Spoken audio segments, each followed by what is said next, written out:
Il-forum huwa qed iseħħ għal 6 darba konsekuttiva ġo pajjiżna u din id-darba nnexxielu jkompli jikber billi jattira il fuq minn 1000 ruħ minn 34 pajjiż. Dan ifisser li pajjiżna Malta mhuwiex biss is-suċċess tagħha fit-turiżmu mhux biss qed jinħass fuq livell lokali imma wkoll qed jinħass fuq livell internazzjonali mod partikolari fil-Mediterran. Dan jfisser allura li qed jiġu nies operaturi stakeholders b'interess fit-turiżmu Mediterranju hawnhekk proprju ġewwa pajjiżna f'dan il-forum biex jaqsmu flimkien mal-operaturi Maltin esperjenzi dwar kif nistgħu ntejbu u nkomplu nkabru t-turiżmu b'mod sostenibbli.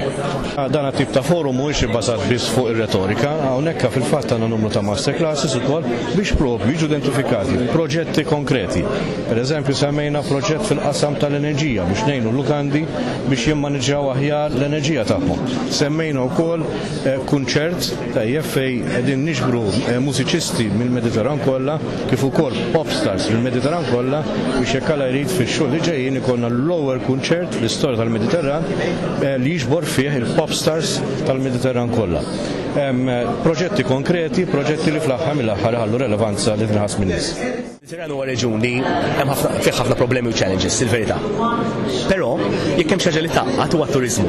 Il-turiżmu kulħadd iridu, iġib visitors lejn pajjiżi differenti u meta turisti mur lejn pajjiż ikollu esperjenza dak il-pajjiż u joħroġ iħobba. U għaldaqstant kien biex ngħidlek relattivament faċli li naqdu grupp ta' pajjiżi mill-Mediterran kollu biex flimkien nagħtu kontribut.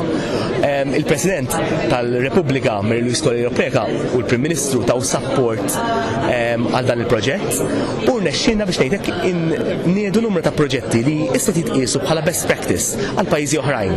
L-ewwel nimplementawhom ġewwa pajjiż tagħna, nużawha bħala test bed, inkunu the first mover in the area u meta nagħmlu innedu l-proġetti mbagħad nimplementawhom f'postijiet oħrajn.